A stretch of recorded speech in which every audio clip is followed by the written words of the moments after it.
Welcome to MSB classes. आज है हमारा रेलवे के previous year GK and science के क्वेश्चन का लेक्चर नंबर 41। फर्स्ट क्वेश्चन है हमारा, ग्रहों के ग्रहपथों का सामान्य आकार क्या होता है। मतलब जो सूर्य होता है उसका चक्कर लगाते हैं हमारे ग्रह, उनका आकार क्या होता है, उनकी कक्षा का, ये इसका पूछा जा रहा है। तो इनका जो पथ होता है उसका आकार क्या होता है। ये हो गया पथ, तो इसका आकार बताना है हमें। तो जो ग्रह है जो सूर्य की परिक्रमा लगाते हो, उनके जो पथ का आकार होता है वो कैसा होता है, हाइपरबोलिक या दीर्घवृत्ताकार। दीर्घ वृत्ताकार।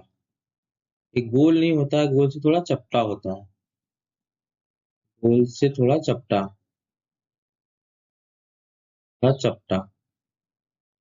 मतलब गोल से चपटा क्या हो गया, तो अंडाकार होता है। तो एक अंडे के आकार में होता है, ठीक है, मतलब ओवल शेप में होता है। करेक्ट ऑप्शन क्या हो जाएगा, ऑप्शन सी, अंडाकार होता है।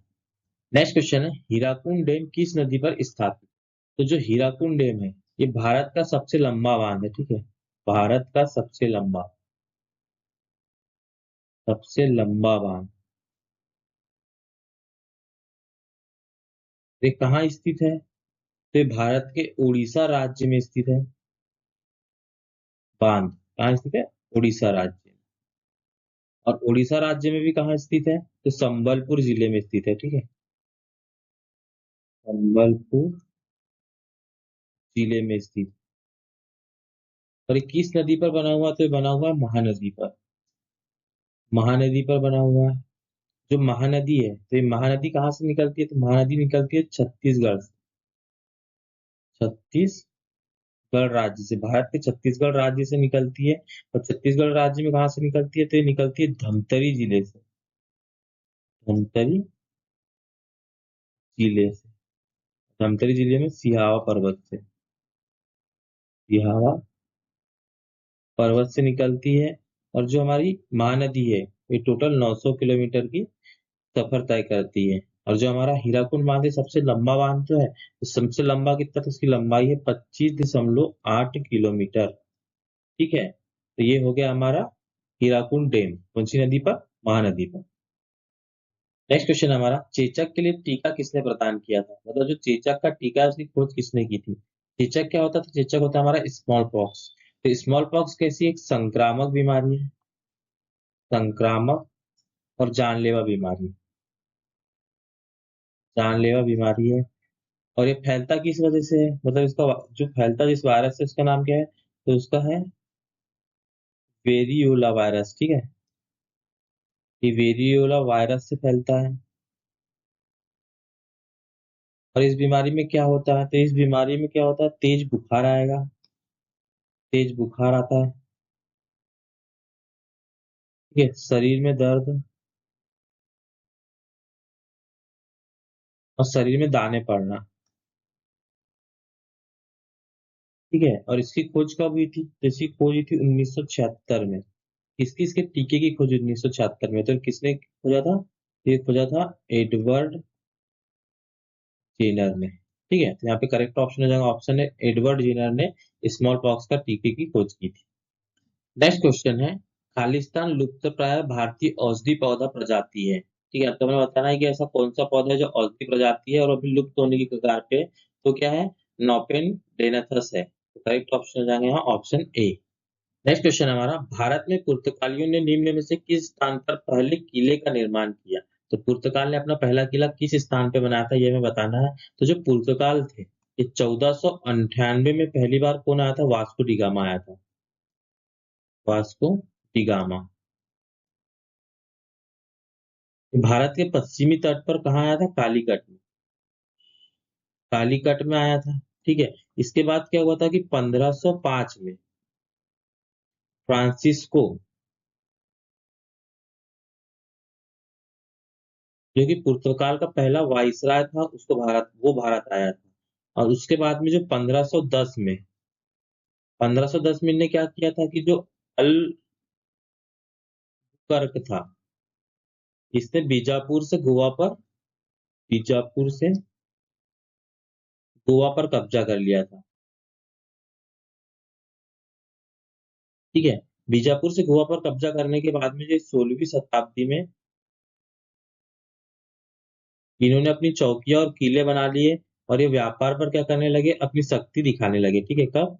16वीं शताब्दी में। और इन्हें अपने किले कहाँ कहाँ बनाए थे? तो इन्हें बनाए थे कोचीन में बनाया था, दमन एंड दीव में बनाया था। ठीक है, इसके बाद क्या हुआ था कि 17वीं शताब्दी में मराठाओं का उदय हुआ था, उनके साथ में इनका पतन चालू हो गया था। ठीक है, इसके बाद क्या हुआ था 1961 में भारतीय सेना ने आक्रमण करके दमन और दीव और गोवा को क्या कर लिया था? आजाद कर लिया था। ठीक है, और इन्हें जो अपना पहला किला बनाया था, पुर्तगालियों ने अपना पहला किला कहाँ बनाया था? तो बनाया था कोचीन में। तो ये यहाँ करेक्ट ऑप्शन होगा। नेक्स्ट क्वेश्चन है, नेताजी सुभाष चंद्र बोस ने निम्नलिखित दलों में से किसकी स्थापना की थी? तो जो नेताजी सुभाष चंद्र बोस थे, इन्होंने स्थापना की थी ऑल इंडिया फॉरवर्ड ब्लॉक की।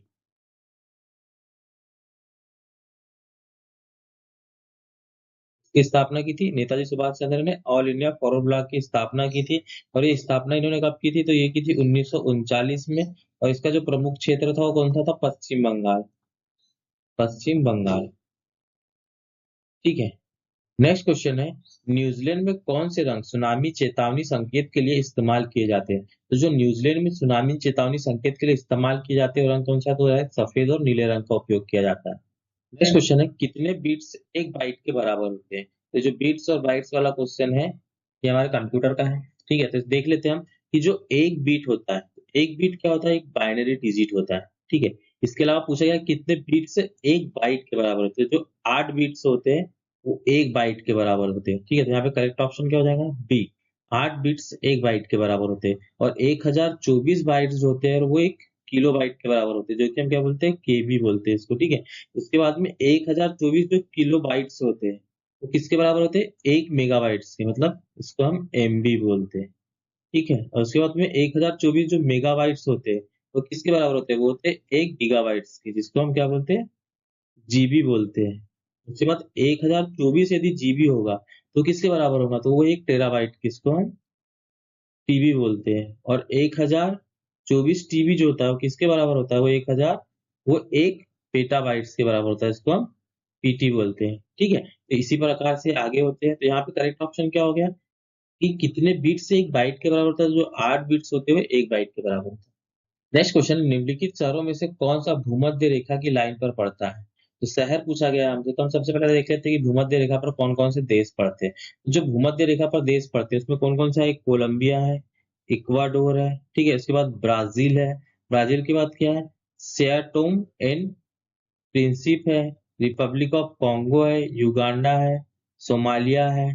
ठीक है, गेबनॉन है। उसके बाद क्या? डेमोक्रेटिक रिपब्लिक ऑफ कॉन्गो है, केन्या है, मालदीव है, इंडोनेशिया है, और क्या है? किरवती है, किरीबती। ठीक है, तो हमसे जो पूछा कि कौन सा शहर पड़ता है, तो जो पोंटियानाक है, ऑप्शन ए, ये एक इंडोनेशिया का शहर है, इंडोनेशिया का। और ये भूमध्य रेखा पर पड़ता है, तो करेक्ट ऑप्शन हो जाएगा ऑप्शन ए। नेक्स्ट क्वेश्चन है, साबुन में एंटीसेप्टिक गुण निम्नलिखित में से एक के कारण पाया जाता है। तो जो साबुन में एंटीसेप्टिक गुण है वो किसके कारण पाया जाता है हमें बताना है। तो जो साबुन में एंटीसेप्टिक गुण है वो बिथीऑनेल के कारण पाया जाता है। ठीक है, बिथीऑनेल के कारण पाया जाता है। जो बिथीऑनेल है ये क्या होता है? एक जीवाणुरोधी होता है, जीवाणुरोधी। ठीक है, तो ये जीवाणुरोधी हो गया। ये क्या होता है? कीटनाशक होता है, कीटनाशक। इसके साथ में क्या था? शैवालनाशक होता है।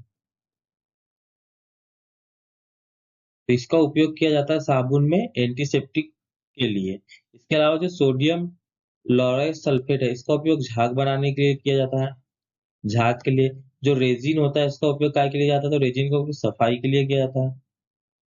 ठीक है, तो यहाँ पे करेक्ट ऑप्शन क्या हो गया? Option A. बिथियोनल का उपयोग काय के लिए किया जाता है? तो जीवाणुनाशक, कीटनाशक और शैवालनाशक, मतलब एंटीसेप्टिक गुण के लिए किया जाता है।